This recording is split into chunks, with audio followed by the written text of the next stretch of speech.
25장에서 다루는 내용은요. 그 데이터베이스를 사용한 데이터 관리, 그리고 프레퍼런스를 사용한 데이터 관리, 그리고 파일을 사용한 데이터 관리를 다뤄보도록 하겠습니다. 안드로이드에서 데이터는 이 세 가지 종류로 저장이 되는데요. 그 넓은 의미의 파일은 결국 데이터베이스나 프레퍼런스를 포함합니다. 그러나 어떤 사용법에 차이가 있다는 점에서 파일과 프레퍼런스 그리고 데이터베이스로 분류를 해보았습니다. 데이터 저장 위치를 보면은요, 그 일반적으로 데이터베이스랑 프레퍼런스는 안드로이드의 파일 시스템에 위치하고, 그 다음에 파일은 SD 카드하고 안드로이드의 파일 시스템에 위치하게 됩니다. 이제 뭐 어떤 데이터를 이제 어떤 형태로 이제 관리를 할까, 이런 걸 이제 생각을 해볼 수가 있는데요. 뭐 딱 정답은 없습니다. 근데 이제 다만 좀 추천하는 사항으로는 데이터 인스턴스가 반복되는 형태는 데이터베이스로 관리를 하고요. 그리고 어떤 프로그램의 환경 정보라든가 어떤 설정 정보들은 프레퍼런스로 관리하기를 권장합니다. 그리고 어떤 파일 로우 레벨의 어떤 파일을 직접 열어가지고 읽고 쓰는 경우는 좀 드물긴 하는데요. 파일을 가지고 이제 직접 저희들이 파일 I/O 작업을 하기도 합니다. 그 다음으로 이제 데이터베이스에 대해서 좀 이제 상세하게 좀 알아보겠는데요. 그 안드로이드 플랫폼은 그 내부 데이터베이스로 그 SQLite를 채택을 했습니다. 뭐 서버에서 동작하는 오라클이나 MySQL에 비하면은 기능이 좀 간소화되긴 했지만은 SQLite 역시 관계형 데이터베이스 RDBMS입니다. 뭐 언젠간 이 스마트폰 성능이 PC랑 비슷해지면은 서버에서 운영되는 오라클이나 MySQL이 사용될 날이 올지도 모르겠지만은 아직까지는 어떤 경량화된 RDBMS인 SQLite가 안드로이드의 표준으로 사용되고 있습니다. RDBMS다 보니까는 일반적인 어떤 데이터베이스의 개념이 그대로 사용되게 됩니다. 테이블, 레코드, 컬럼 개념이 그대로 나오게 되는데요. 지금 이 그룹서 관리 데이터베이스라는 게 있고, 그 다음에 직원 테이블, 그 다음에 회사 테이블이 있고, 컬럼으로는 이름, 나이, 성별 이런 것들이 있습니다. 그리고 레코드는 요거의 그 로우, 한 행을 레코드라고 그럽니다. 지금 보면은 뭐 그렇죠.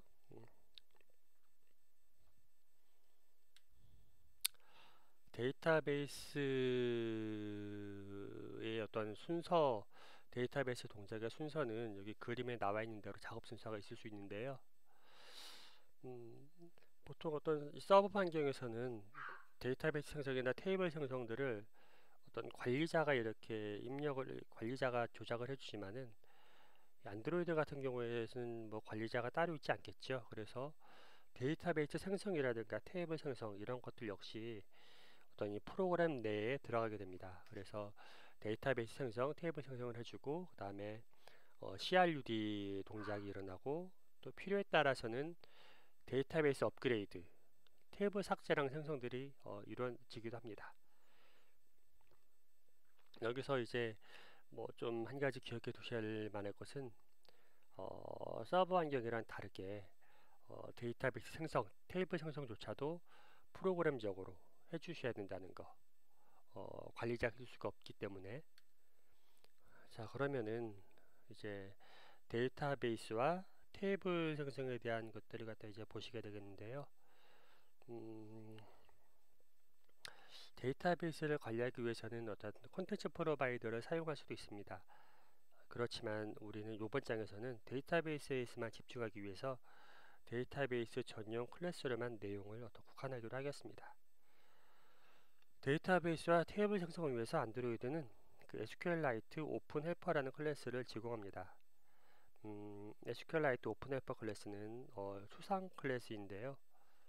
여기 있죠. 추상급 MySQLite 헬퍼. 요거는 이제 상속받아서 이제 만든 건데요. 이 SQLite 오픈 헬퍼라는 이 추상 클래스를 상속을 받아서 자신의 구형 클래스를 작성하게 됩니다. 지금 MySQLite 헬퍼는 제가 좀 전에 말씀드렸던 SQLite 오픈 헬퍼라는 그 추상 클래스를 상속을 받아서 구현한 함수입니다. onCreate와 onUpgrade는 어떤 구현해야 할 추상 메소드인데요. onCreate 같은 경우에는 그 데이터베이스가 생성된 직후에 콜백 호출됩니다. 그리고 onUpgrade 같은 경우에는요, 데이터베이스 변경이 필요한 시점에서 콜백 호출하게 되게 됩니다. MySQLite 헬퍼를 갖다가 이제 작성을 하시는데요. 이때 구현체에 보시면은 이런 콘텍스트를 갖다 받게 됩니다. 그래서 콘텍스트 슈퍼 데이터베이스 이름 널 데이터베이스 버전 이런 것들을 갖다 기술을 해주게 됩니다. MySQLite 헬퍼가 직접 데이터베이스를 생성하진 않고요. 다만 그 데이터베이스 생성을 위한 사전 준비 작업을 수행하게 됩니다. 그럼 실제 데이터베이스는 언제 생성을 하게 되냐면요.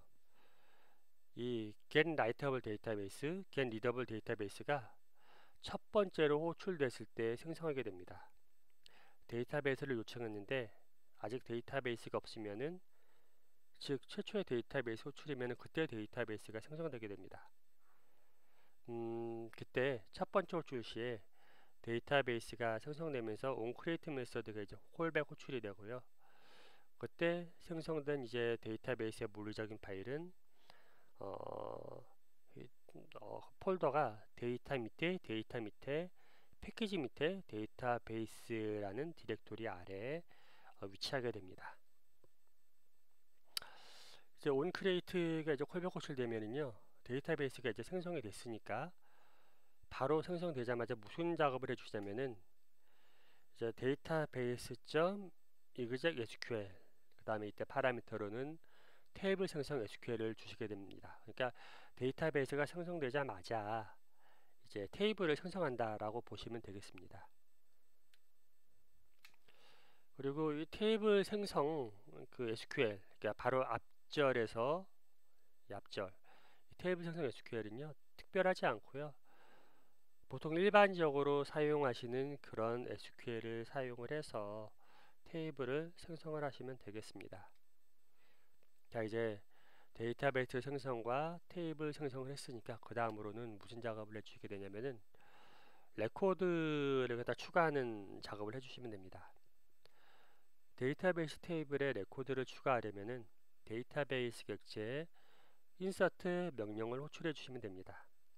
결과 값으로는요, 어떤 롱형의 로우 아이디가 이제 반환이 됩니다. 그리고 지금 여기 보시면은 콘스턴트 밸류라는 것에 대해서 잠깐 나와 있는데요. 콘스턴트 밸류 생성하실 때는 저기 보시다시피 보시는 바와 같이 new 콘스턴트 밸류 해주시면 됩니다. 이 콘스턴트 밸류는 어떤 키 값상으로 테이블에 들어갈 값들을 정해야 한다고 보시면 되고요. 키는 컬럼 이름이고요. 그 다음에 밸류는 뭐 그 안에 들어가는 값이 되겠죠. 자, 그 다음으로는 레코드 조회를 하시겠습니다. 테이블을 조회하기 위해서는 먼저 데이터베이스 객체를 얻어 오셔야 되는데요. 앞장에서 이제 제가 설명드렸던 이제 잠깐 언급했던 것과 같이 get readable 데이터베이스, get writable 데이터베이스를 해서 데이터베이스를 얻어오게 됩니다. 이게 첫 번째 호출할 때는 데이터베이스가 생성하는 역할까지 해주게 되지만은 두 번째부터는 그냥 생성된 그 데이터베이스를 가지고 오신다고 보면 되겠습니다. 그리고 쿼리 하실 때는요, 어떤 SQL을 갖다 직접 그 수행하는 방법도 있고요. 그 다음에 쿼리 메서드를 사용하시는 방법도 있습니다. 여기 보시면은 그 SQLite database.query라고 해서 쿼리 메서드를 사용해서 그 커서를 얻어오는 그런 명령어가 되겠습니다. 이런 방식으로 하실 수도 있고, 또 만약에 여러분들이 SQL에 좀 익숙하다 싶으시면은 이 두 번째 나오는 로우 쿼리라고 해서 SQL을 갖다가 직접 수행시키실 수도 있습니다. 이때 SQL에 들어가는 것들은 파라미터들은 이제 물음표, 캐수천 마크로 들어가고요. 그 다음에 그 파라미터 레벨에서 셀렉션 값들이 이제 들어가는 형태로 그렇게 하실 수도 있습니다. 그런데 아무래도 안드로이드에서는 요 앞서 요 쿼리를 사용하시는 게 조금 더 안정적인 게 이제 데이터베이스에 익숙하시다라고 해서 SQL을 갖다가 이제 무작위로 쓰시게 되면은 이게 오라클 염두에 두시고 SQL을 작성하시게 되면은 이제 안 돌아가는 게 이제 많을 겁니다. 그러니까는 차라리 그냥 좀 이렇게 강제적으로 좀 요런 쿼리 메소드를 쓰시게 되면은 아무래도 뭔가 좀 더 표준적인 SQLite의 표준적인 그런 쿼리를 작성하게 될 좀 강제적으로 작성을 하게 되겠죠.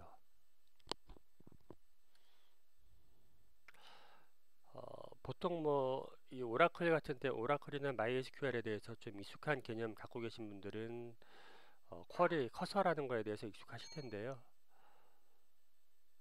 이 커서라는 거에 대해서 아무래도 좀 익숙하지 않으신 분들도 있을 것 같아서 잠깐 언급을 드리면요. 좀 전에 이런 쿼리를 사용해서 레코드를 가져오시게 되면은 컬럼이 한 개만 가져오는 게 아니겠죠. 굉장히 복수개의 그 컬럼들이 가져오게 될 복수개의 로우들을 가져오게 될 것입니다.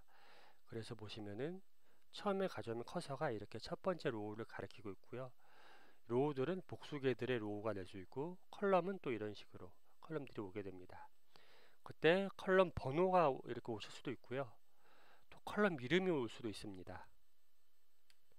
그래서 컬럼 이름과 컬럼 그 번호 간의 어떤 교환해주는 그런 메서드를 사용을 해서 컬럼 이름이랑 컬럼 번호를 갖다가 서로 상대방을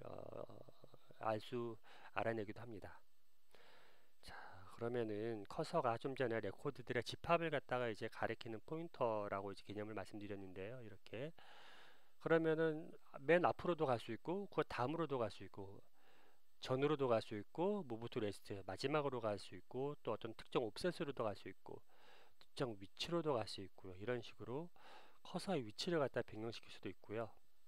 그리고 커서에서 이제 컬럼의 그 인덱스를 가지고 컬럼의 스트링과 그 인덱스 간의 어떤 변환할 수도 있다 그랬지 않습니까? 그래서 여기 보시게 되면은 컬럼의 이름을 가지고 어떤 컬럼의 인덱스 인티지형의 컬럼의 인덱스를 갖다 얻어올 수 있고요.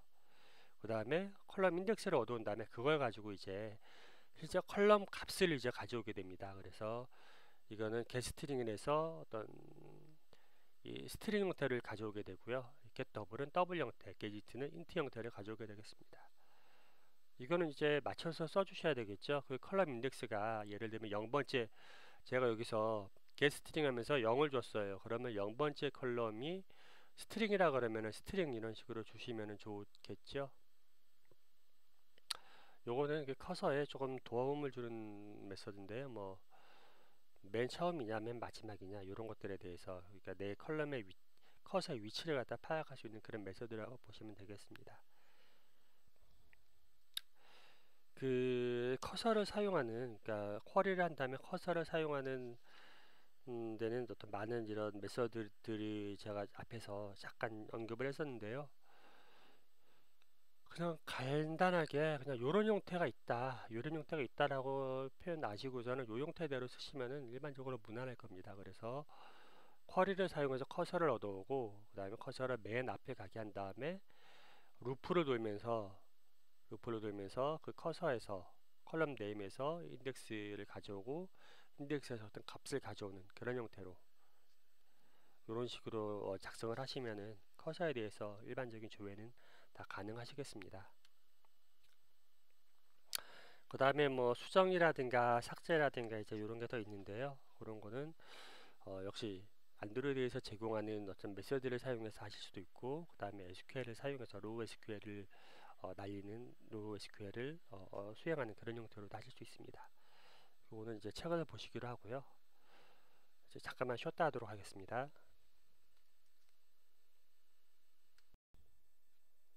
자, 그 다음으로는 어떤 프레퍼런스에 대해서 다뤄보도록 하겠습니다.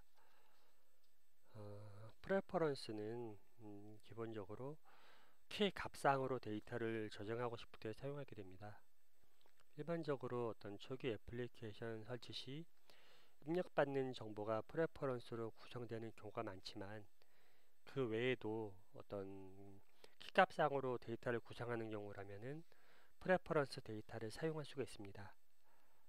어떤 프레퍼런스의 물리적인 파일은 안드로이드 파일 시스템인 그 데이터 밑에 그리고 패키지 밑에 어떤 쉐어드 프레퍼런스 아래에 저장을 하게 되겠습니다. 프레퍼런스를 사용하려면은 먼저 그 안드로이드가 제공하는 프레퍼런스 인터페이스를 가져와야 되는데요. 프레퍼런스 인터페이스를 가져오는 데는 일단 세 가지 메소드가 있습니다. 지금 이 장표에서 보여주는 건요. 그 중에 이제 첫 번째 그 메소드인데요. 이런 식으로 activity.getPreferences라는 그 메소드를 사용을 해서 그 shared preference의 인터페이스를 가져오실 수가 있습니다. 모드에는 크게 세 가지가 있는데요. 모드 프라이빗을 주시게 되면은 그 해당 어플리케이션만 접근 가능하게 되겠습니다. 그리고 모드 월드 리더블이라는 그 모드를 주시게 된 파라미터를 주시게 되면은 다른 어플리케이션도 읽기가 가능한 권한을 허락하게 되겠고요. 그리고 모드 월드 라이터블이라는 그 파라미터를 모드로 주시게 되면은 그 다른 어플리케이션도 쓰기가 가능하게 권한을 허락하겠습니다. 뭐 이렇게 있긴 한데 그러나 어떤 타 어플리케이션의 프레퍼런스에 접근할 수 있는 프레퍼런스 API는 그 원론적으로 안드로이드에서 제공을 하지 않습니다. 그래서 이 메소드가 호출됐을 때 프레퍼런스 데이터 파일이 없으면은 해당 액티비티별로 프레퍼런스 데이터 파일이 생성되고 이 데이터 파일과 연결된 쉐어드 프레퍼런스 인터페이스가 반환이 됩니다. 이 프레퍼런스 인터페이스를 얻어오는 데는 이제 두 가지 메소드가 더 있는데요. 그거는 이제 책을 통해서 알아보도록 하시고요. 그 다음으로는 이제 저장한 프레퍼런스를 사용해서 저장하는 부분에 대해서 살펴보도록 하겠습니다. 프레퍼런스를 사용해서 저장을 하실 때는요, 이런 식으로 이런 형태로 쓰시면 되겠습니다. 이제 에디터를 갖다 얻어 오시고요. 에디터에다가 이제 풋을 사용해서 풋을 하시고 뭐 불린을 쓰신다 그러면 불린하시고 그리고 나서 커밋을 쓰시게 되면은 이제 저장이 되겠습니다. 이제 저장을 하셨으니까 그 다음으로는 이제 뭐를 하시면 되냐면요. 이제 리드를 하셔야죠. 조회를 할 때는 그냥 이런 식으로 프레퍼런스 인터페이스에다 대고 getString이나 getBoolean 이런 식으로 주시면서 키를 주시면 됩니다. 아까 전에 키 값상으로 저장을 한다 그랬으니까 키를 주시게 되면은 값이 조회를 하겠습니다. 프레퍼런스에 대해서 이제 제가 책에만 나와 있고 여기서 이제 또 언급하지 요번 이런 동영상에서 언급하지 않는 내용은 크게 이제 두 가지가 더 있는데요. 하나는 뭐냐면은 프레퍼런스를 이제 간단하게 저장하는, 제가 좀 전에 저장하는 거를 이제 설명을 드렸는데요. 또 뭐를 하실 수가 있냐면은 프레퍼런스를 갖다가 보통 제가 지금 저장 조회 메서드만을 설명을 드렸는데 이걸 가지고 화면을 만드시려고 그러면은 또다시 다른 어떤 안드로이드의 다른 그 커스텀 컨트롤 아니고 그냥 컨트롤들을 사용을 해서 어떤 프레퍼런스를 갖다 보여주고 저장하는 것들을 만드셔야 되잖아요. 그런데 안드로이드는 그렇게 귀찮게 이제 그렇게 하는 게 아니고 프레퍼런스 데이터 형태를 저장하는 게 곧장 화면까지 그 표현할 수 있도록 그런 형태의 어떤 기능을 제공을 하게 됩니다. 그러니까 별도의 화면을 만드실 필요가 없고 프레퍼런스를 어떤 입력하거나 출력하는데 어떤 안드로이드의 기능을 사용해서 어떤 이 프레퍼런스를 입력하고 저장하는 화면을 만드실 수가 있습니다. 그리고 한 가지 더 제가 이제 책에 설명해 놓은 내용 중에 하나는요. 프레퍼런스를 이렇게 보시다 보면은 프레퍼런스 이제 화면들을 보시다 보면은 그 버튼들이 없는 게 있어가지고 프레퍼런스를 막 어떤 입력을 했는데 버튼이 없어서 백 버튼을 누르신다든가 이런 경우 종종 있으셨을 겁니다. 근데 프레퍼런스 막 한창 입력한 다음에 백 버튼 누르실 때 뭔가 좀 거부감이 있으시다. 나는 버튼을 사용해서 입력을 할래. 이럴 경우에 버튼을 추가할 수 있는 어떤 그런 기법을 제가 책에다가 실어놨으니까는 프레퍼런스에 버튼 효과를 주고 싶으시면은 책의 735페이지 부분을 참고하시기 바랍니다. 이제 마지막으로는요, 이제 파일인데요. 파일은 실은 그렇게 많이 쓰지는 않아요. 많이 쓰지는 않는데 그래도 SD 카드 같은 데다가 외장 파일 SD 카드에다가는 쓰실 수 있겠죠. 데이터 저장 같은 경우에는 결국 모두 파일 기반으로 발생하지만은 이번 절에서는 파일만 따로 분리해서 설명을 하게 됩니다. 파일은 안드로이드가 기반한 어떤 리눅스 파일 시스템에 저장되는 내장 파일이랑 그리고 SD 카드에 저장되는 외장 파일로 분류할 수가 있습니다. 내장 파일 같은 경우에는요, 그 리눅스 파일 시스템인 그 데이터 밑에 패키지 이름 아래에 저장되는 파일이나 그 다음에 애플리케이션이랑 같이 묶여가지고 어떤 리소스 밑에 로우 밑에 아래 저장되는 리소스 파일로 나눌 수가 있습니다. 외장 파일은 주로 그 SD 파일을 나타내고요. 그리고 안드로이드 내장 파일은 보안이 강한 반면에 외장 파일 같은 경우에는 보안이 어떤 전혀 의도되어 있지가 않습니다. 내장 파일을 이제 얻어오실 때는요, 여기 지금 나와 있듯이 컨텍스트에다가 오픈 파일 인풋을 사용을 하시면은 그 파일 인풋 스트림을 갖다 가져오게 됩니다. 그리고 파일 아웃풋 스트림을 해서 이런 식으로 해서 파일 아웃풋 스트림 쓰실 수도 있으시고요. 이때 모드를 갖다 또 주실 수도 있으신데요. 모드 어펜드를 하시게 되면은 파일이 존재하면 이제 뒤에 덧붙이게 되고요. 그리고 모드 프라이빗을 하시게 되면은 기본 모드로 이 파일은 해당 애플리케이션에만 전용돼서 사용하게 됩니다. 모드 월드 리더블은 다른 어플리케이션에서도 읽기가 가능하고요. 그 다음에 모드 월드 라이터블은 다른 어플리케이션에서도 쓰기가 가능하겠습니다. 제가 이렇게 파일 인풋 스트림이랑 아웃풋 스트림만 이렇게 가져오는 거에 대해서만 메소드로 설명했는데요. 이렇게 인풋 스트림, 아웃풋 스트림 일단 가져오셨으면은 그 다음에 파일 라이트나 읽어드리는 거는 기존 자바의 그 파일 함수랑 동일하다라고 보시고 동일하다라고 가정하고 어떤 프로그래밍을 하면 되겠습니다. 이제 외장 파일인데요. 외장 파일은 이제 SD 카드를 말하는 거겠죠. SD 카드 같은 경우에는 이제 제약 없이 모든 어플리케이션이 읽고 쓸 수 있으며 어떤 보안에 대한 제약 사항도 없습니다. SD 카드를 갖다가 SD 카드에 있는 파일을 사용하실 때는요. 외장 파일은 수시로 이제 삽입이랑 분리가 가능해서 먼저 SD 카드의 상태를 갖다 확인을 해 주셔야 되는데요. environment.get external storage state 메서드를 사용을 해서 사용을 하셔가지고 그 SD 카드의 상태를 갖다가 먼저 파악을 하시면 되겠습니다. 그리고 SD 카드가 장착됐다는 걸 이제 확인하셨으면은 그 외장 파일 시스템이 마운트된 경로를 알아야 되는데요. 그 SD 카드라고 해서 별도의 경로를 갖는 건 아닙니다. 그래서 마운트 되면은 안드로이드의 파일 시스템 경로를 인식할 수가 있는데요. 이 경로를 갖다 파악해서 읽고 쓰기를 수행하시면 됩니다. 그래서 그 마운트된 경로를 파악하시는 데는요, 이 environment.get external storage directory라는 메서드를 사용을 하시면 되겠습니다. 더 자세하게 뭔가 안드로이드에서 그 권장하는 위치를 얻어오시려면요, 이제 get external storage public directory 하면서 타입을 주실 수가 있으신데요. 이 타입에는 알람이라든가 어떤 카메라, 그 다음에 다운로드, 무비 이런 식으로 안드로이드가 권장하는 SD카드의 위치를 얻어오실 수도 있으시겠습니다. 외장 파일의 위치까지 얻어오셨으면은 그 다음부터는 그 위치에다가 파일 라이트라든가 읽고 쓰는 것은 동일하기 때문에 특별히 더 설명을 드리지 않도록 하겠습니다. 이 장에서는 이제 데이터베이스 프레퍼런스 파일을 알아봤는데요.